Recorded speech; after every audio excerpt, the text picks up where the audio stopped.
Hey, donc salut à tous, bienvenue sur ma chaîne. Aujourd'hui, je vais consacrer cette vidéo spécifiquement à mon parcours en tant que pharmacienne, le parcours scolaire que j'ai fait. Et alors, dans une prochaine vidéo, je ferai plus spécifiquement sur la vie en tant que pharmacien, le métier en lui-même, voilà, un peu tout, la rémunération, parce que souvent on aime bien savoir ça, et le quotidien tout simplement d'un pharmacien, et ce en quoi on s'engage, les responsabilités que l'on a, les devoirs, voilà, un peu tout. Et aujourd'hui, je voudrais plus spécifiquement parler des études, parce que je pense que ça peut être hyper utile pour les personnes qui décident de s'engager dans ces études-là, qui ne savent pas trop si elles veulent s'engager ou pas, et voilà, les côtés positifs, les côtés négatifs. Et à travers ce parcours, je vais vous donner quelques conseils aussi pour pouvoir au mieux réussir, et aussi voilà, des choses que je pense que j'aurais bien aimé qu'on me dise avant que je m'engage dans ces études-là. Donc j'espère que ça va vous être extrêmement utile. Et voilà, on commence.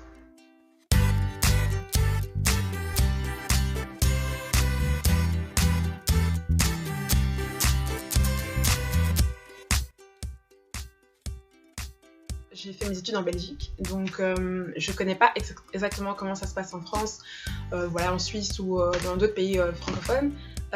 Donc personnellement, je parlerai spécifiquement du système belge. Et je pense qu'une des grosses différences, c'est qu'en Belgique, c'est 5 ans la pharmacie, donc contrairement en France où je pense que c'est 6 ans si je ne me trompe pas, et on n'a pas besoin de faire un examen d'entrée pour pouvoir tout simplement entrer dans ce cursus-là. Et d'ailleurs, je pense que c'est aussi pour ça qu'il y a beaucoup de Français, d'étudiants français qui viennent en Belgique, parce qu'ils trouvent cette situation un peu plus agréable que de devoir passer ce gros test d'entrée de leur côté.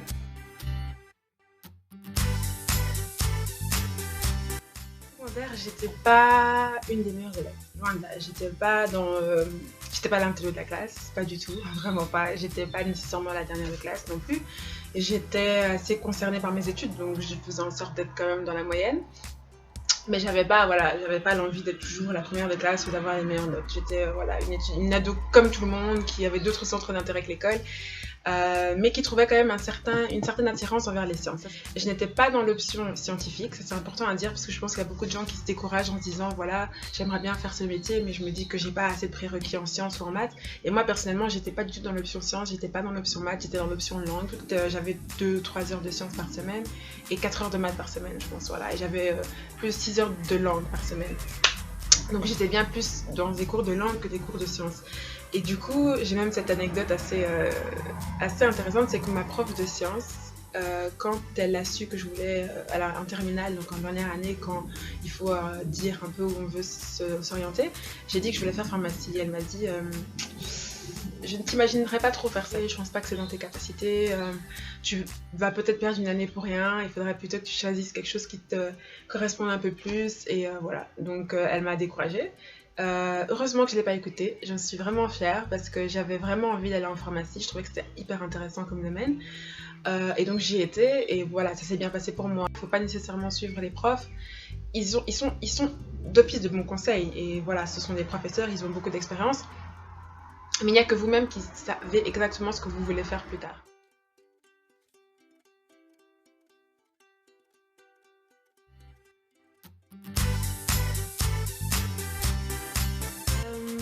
À la fin de mes études, à la fin de mes études secondaires, donc après la terminale, je voulais faire 3 choses. Je voulais faire soit pharmacie, soit interprétation, traduction, parce que j'adore les langues, j'adore voyager, je trouve ça trop intéressant, et la médecine. C'était 3 choix qui s'ouvraient à moi, et je savais pas encore vraiment ce que j'allais décider, je savais pas ce que j'allais faire.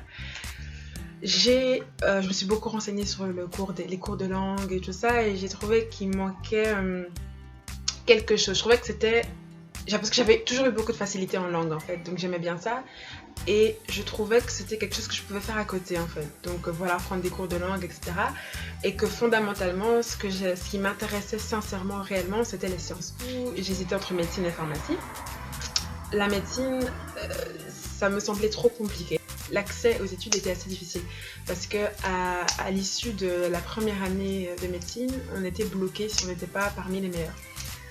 Et comme je l'ai dit précédemment, j'étais pas la meilleure élève pendant mes études secondaires, donc j'y voyais plus un échec assez certain. Donc je me suis dit non. Et puis aussi, le métier en lui-même me semblait trop de responsabilité, trop difficile. Je le sentais pas. Et à côté de ça, je trouvais que pharmacie, ça alliait un peu les deux. Enfin, c'était plus simple, il y avait peut-être moins de responsabilités, c'était un peu plus flexible. C'était toujours être un acteur des soins de santé, être à l'écoute des gens, pouvoir les aider, avoir beaucoup de connaissances. Un peu quelque chose qui alliait beaucoup d'intérêt. Et je me suis dit, voilà, je vais calmement aller vers là.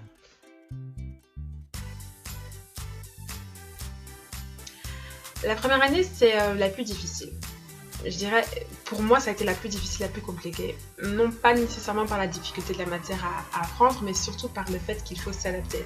C'est l'année où on fait un grand changement dans sa manière d'étudier, dans sa manière de suivre les cours, dans tout ce qui est dans l'environnement scolaire, tout change. J'avais pas encore de méthode d'étude, ma méthodologie, elle était floue, elle n'était pas établie du tout. Et dans ce cas-là, fatalement, ce qu'on fait, c'est qu'on reprend les habitudes qu'on avait avant. Donc, fatalement, moi, en secondaire, j'étudiais pas régulièrement. J'étudiais à l'approche d'un test, un peu comme tout le monde, je pense. Et ça m'a valu... C'était très difficile. La première session, j'ai tout raté. Je me rappelle encore, c'était très difficile. J'ai tout foiré, vraiment, mais à base de 2 sur 20, 3 sur 20, 4 sur 20, j'ai vraiment tout raté. Et le plus difficile dans ça, c'était que... j'estimais avoir étudié, mais voilà, j'avais étudié à fond, j'ai m'étais donné à fond, j'avais fait tout ce que je pouvais pour réussir, et j'avais raté, et j'étais vraiment surprise, très déçue et assez choquée. Je me disais, mais waouh, quoi, j'ai raté. Du coup, je vais donner un premier conseil, c'est si vous commencez ces études-là, et que bon, par exemple comme moi, vous n'avez pas eu beaucoup de prérequis en sciences, il faut s'y mettre directement. Il faut s'y mettre directement parce que sinon, ce sera trop compliqué. Il faut vraiment commencer directement, chercher de l'aide chez des personnes qui sont soit déjà dans le cursus ou une aide extérieure. Et ça vous permettra de ne pas rater, de vous planter au tout début de l'année comme ça, parce que ça met directement un coup, c'est un coup dur. Et on se pose mille et une questions, on se demande, voilà, est-ce que je suis vraiment faite pour ça? La voix de ma prof de sciences qui revient en me disant, ouais, bon, en fait, peut-être qu'elle avait raison. Donc, on réfléchit beaucoup. Mais je me suis pas découragée. J'ai eu la chance d'avoir beaucoup de gens autour de moi qui m'ont aidée. Et je me suis dit, voilà, c'est pas grave, je laisse tout ça de côté. Je fais comme si de rien n'était, comme si ça n'avait pas existé. Je me remets dans le second quadrimestre et j'essaye de faire à fond, de commencer directement à étudier et à donner le meilleur de moi-même. Bon, ça s'est pas passé comme ça, parce qu'on se dit toujours qu'on va commencer à étudier au premier jour jusqu'au au tout dernier jour, et au final, ça se passe pas nécessairement comme ça. J'ai pas su faire ça à fond, mais j'ai opté pour une autre méthode d'étude qui a cette fois-ci mieux réussi et qui a fait qu'en fin d'année, en juin, j'avais tout réussi. J'avais tout réussi parce que je m'étais pas mis à faire ça tous les jours, mais j'avais déjà pris plus d'attention en cours. Je faisais plus attention à ce que les profs disaient. Et là, je vais venir avec mon deuxième conseil qui est hyper important, c'est de se mettre devant. Mettez-vous devant, tout devant, parce qu'au départ, je me rappelle, le premier quadrimestre, j'étais toujours derrière. Et vous remarquerez bien sûr que derrière, il y a souvent les chahuteurs, il y a les gens qui sont en retard, qui ont peut-être un moindre intérêt. Et surtout qu'en première, il y a au moins la moitié qui part. Donc, il y a beaucoup de gens qui ne vont pas rester là avec vous pendant les 5 années. Et du coup, au deuxième quadrimestre, je me suis mis toujours devant. Avec, je respirais avec le prof, comme on dit, j'étais toujours devant, j'écoutais beaucoup. Et ça a facilité mon étude. Donc, j'ai pas nécessairement étudié plus souvent, mais j'ai déjà mieux assimilé la matière pendant les cours. Et puis, quand je rentrais chez moi, je mettais juste mes cours en ordre, je lisais vite fait, je vais pas faire genre je lisais parce que je lisais pas trop, mais je mettais plus en ordre. Et après, en fin d'année, pendant le blocus, j'avais vraiment la voix du prof qui me revenait et c'était plus simple pour étudier. Donc ça, c'est mon deuxième conseil, mettez-vous devant. Ensuite, ce qui s'est passé, c'est que j'ai fait tous mes examens que j'avais ratés en janvier, je les ai refaits en septembre. Donc ça, c'était bien parce que ça m'a permis pendant le deuxième quadrimestre de me focaliser que sur les cours qui étaient donnés à ce moment-là et de ne pas mélanger les sessions ratées, réussies, etc. Et je me suis juste dit, tout ce que j'ai raté en janvier, je le referai calmement à mon aise en septembre. Vacances pourries, clairement, parce que j'ai fait qu'étudier. J'ai été chez un de mes oncles qui était très fort en physique. Parce que physique, c'est vraiment le cours qui m'a... rien que d'y penser, c'était horrible, physique. Biologie, bon, c'était chouette, ça va, il fallait juste étudier. Et chimie, il fallait quand même prendre le temps pour comprendre toutes les différentes réactions, mais c'était hyper intéressant. Il n'y avait que physique qui était trop compliqué, trop difficile, mais qui s'est bien passé au final parce que j'ai pris vraiment beaucoup de temps pour étudier ça à fond, à fond, à fond, à fond, tous les jours. Je me levais, je faisais que ça. Et donc, j'étais vraiment contente parce qu'à l'issue de cette année-là, j'ai réussi, je suis passée en deuxième année.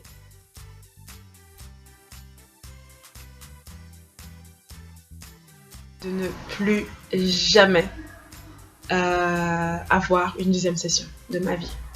Pour moi, c'était sûr. Je me suis dit, je ne peux plus jamais avoir une deuxième session. C'est pas possible, c'est trop difficile. Tous tes amis sortent, tous tes amis ont des activités. Et toi, t'es là en train d'étudier à la bibliothèque de 8h à 20, 22, 23h. Et je me suis promise que c'était fini.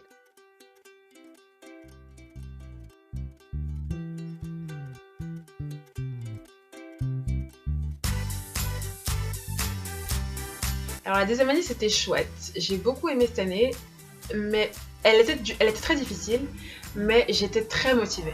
Et donc ça a fait que j'ai vraiment très très bien réussi cette année-là, parce que comme je l'ai dit précédemment, j'adorais les langues. J'avais hésité entre interprétation et traduction, et j'ai compris que pendant le cursus de pharma, on pouvait partir en Erasmus. Et moi qui voilà, adore les langues et qui voulais à ce moment-là surtout perfectionner mon anglais, je voulais partir en Angleterre en troisième année. Pour partir en Erasmus, il fallait absolument réussir en juin, chose que j'avais jamais encore réussi à faire à ce moment-là. Réussir en juin, réussir avec une distinction, être vraiment dans les meilleurs. Donc, dès le début, j'étais trop motivée. Je savais que moi, je voulais partir en Angleterre pendant toute l'année suivante. Je voulais absolument avoir mon anglais.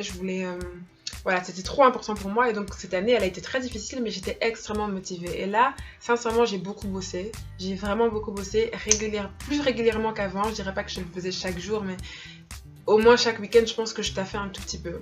Et ça, c'était très très très bien parce que les cours les plus durs en deuxième année, c'est la botanique qui est un grand cours, la biochimie, la physiologie sont des gros cours.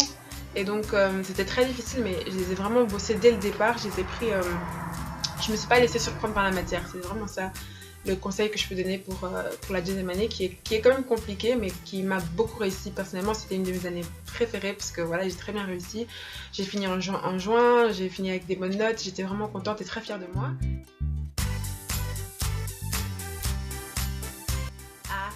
Adoré cette année, c'était la meilleure année. Comme vous pouvez constater, j'ai mis le hoodie que je portais quand j'étais justement là-bas en Angleterre. C'était une année Erasmus, j'ai adoré, c'était vraiment, je vous conseille n'importe quoi. Si vous avez la possibilité d'aller en Erasmus, allez-y. J'avais 20 ans, c'était voilà, 19, je passais de mes 19 à mes 20 ans, j'ai adoré cette année. On rencontre tellement de nouvelles personnes, on est amené à avoir une nouvelle culture, un nouveau système d'enseignement. Et ça, c'est très intéressant parce que ça permet de vraiment se dire que quelque part, il n'y a pas qu'une seule manière d'enseigner la pharmacie ou la science. Il y a beaucoup de manières qui sont tout aussi valables l'une que l'autre. Et du coup, je trouve que j'ai appris énormément, j'ai appris beaucoup là-bas. J'ai d'ailleurs eu une anecdote qui était assez drôle. En Belgique, il faut juste étudier tout par cœur. Donc tout ton syllabus de 600 pages, tu dois l'étudier par cœur. Tu arrives à l'examen, tu sais pas sur quoi tu vas tomber, et c'est ça, entre guillemets, la difficulté et le stress de cet examen. Ça repose sur le fait que tu dois étudier beaucoup, mais il va peut-être tomber sur une ou deux questions, ou tu vas tomber sur une question d'un chapitre que tu connais par cœur, ou que tu connais pas du tout, ou l'inverse, tu vas pas tomber sur une question d'un chapitre que tu connais par cœur. C'est très difficile. Là-bas, c'est vraiment pas comme ça, et ça m'a vraiment, d'ailleurs je me suis un peu tapé la honte parce que je me rappelle qu'à la veille d'un examen ou le jour d'un examen, moi voilà, j'avais tout étudié par cœur de A à Z comme j'avais l'habitude de le faire, et les autres étudiants se sont un peu moqués de moi et je comprenais pas parce qu'apparemment là-bas, si tu as par exemple un cours qui fait 10 chapitres, à l'examen tu as 10 questions, et dans les 10 questions on te demande d'en choisir 5, en sachant que chaque question se rapporte à un chapitre, ce qui est logique. Donc voilà, toute la matière est représentée à l'examen. Et dans ces 5 questions que tu peux choisir, tu as entre guillemets le choix. Et donc là-bas, ce qu'ils font, c'est qu'ils n'étudient pas les 10 chapitres, ils étudient les 5 et ils se focalisent sur les questions des chapitres qu'ils ont étudiés. Donc quand tu arrives là-bas et que tu as étudié tout, les gens se posent la question, mais pourquoi? Et moi, bon, voilà, c'était la petite anecdote, c'était assez marrant parce que bon, pour moi c'était logique de tout étudier, je me voyais pas laisser un chapitre, ça n'a pas de sens. Et donc moi j'ai vraiment beaucoup apprécié, j'avoue que j'ai fait un peu la fête, c'est normal, on a 19 ans, on profite. C'était vraiment une très très bonne expérience. Donc je ne saurais pas vous donner de conseils par contre par rapport à la manière dont ça se passe en Belgique, parce que je ne sais pas du tout comment ça se passe. Je sais qu'il y avait énormément de travail, que c'était très difficile, parce que c'est ça que mes amis m'ont dit, mais je ne savais pas voilà, la nature réelle de la difficulté. Moi personnellement j'avais eu à peu près les mêmes cours. Je pense avec certaines choses différentes. J'étais à ce moment-là une étudiante-chercheuse, donc c'était aussi différent. Étudiant-chercheur, statut d'étudiant-chercheur, j'étais dans le labo très souvent, avec voilà, un projet de recherche assez intéressant. Et donc j'avais certains cours qui étaient totalement les mêmes que ceux en Belgique et certains qui étaient différents. Donc j'ai eu une année de troisième assez différente, mais très très très intéressante.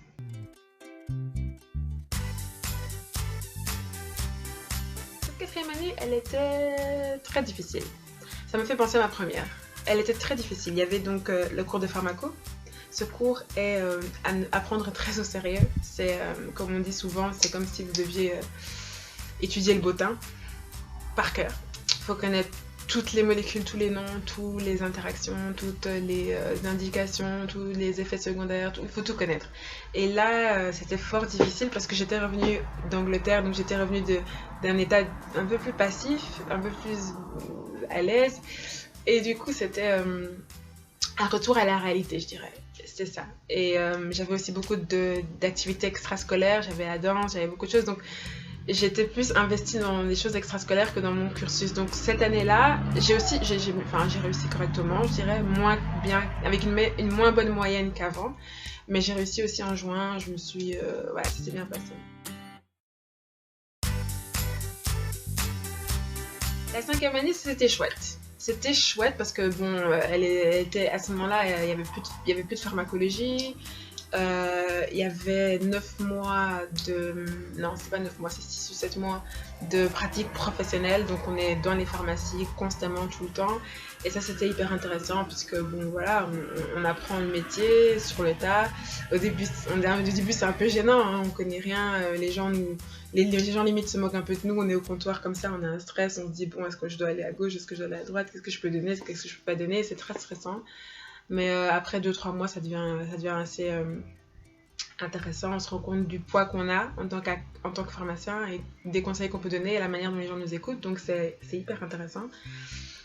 Et c'est l'année aussi du mémoire, donc c'est l'année du gros travail de fin d'année et de l'examen de connaissances générales. Celui-là, c'est le plus dur parce qu'il reprend les 5 années et on est face à un jury et on doit... répondre à toutes les questions de tout ce qu'on a vu pendant 5 ans. Donc laissez-moi vous dire que c'est très très très stressant, que les jours avant on ne dort pas, mais qu'une fois que c'est passé, c'est un poids en moins. Et voilà, ça s'étudie, il faut reprendre tout, il ne faut pas jeter ses cours. Donc ça c'est un conseil que je donnerais, ne jetez pas vos cours, gardez-les bien proprement, tous les résumés que vous avez fait pendant toutes les années, gardez-les quelque part, parce que ça va vous servir pour cet examen de connaissances générales qui est très stressant. Voilà. Et donc le mémoire, ça c'était un peu plus, voilà, ça c'est chacun qui l'organise. Tu as un sujet que tu choisis, tu mets le temps que tu peux dessus et tu le présentes, c'est très stressant aussi. Mais comme tu as passé beaucoup de temps dessus, tu es plus à l'aise, donc ça c'était aussi intéressant. Et voilà, donc ça c'était mon expérience en pharmacie, j'ai beaucoup apprécié, j'ai beaucoup aimé. Maintenant j'ai été diplômée en 2011, donc là ça fait 4 ans, presque. 4 ans, ouais.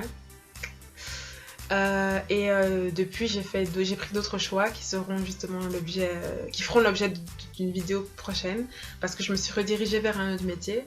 Ça semble un peu fou, mais c'est la réalité. Et donc, voilà. Et si ça vous a plu, cliquez sur la prochaine vidéo, parce que là-dedans, je vais plutôt parler de la vie en tant que pharmacien, des responsabilités qu'on a, et d'un peu toutes les petites questions que vous pourrez me poser. Voilà.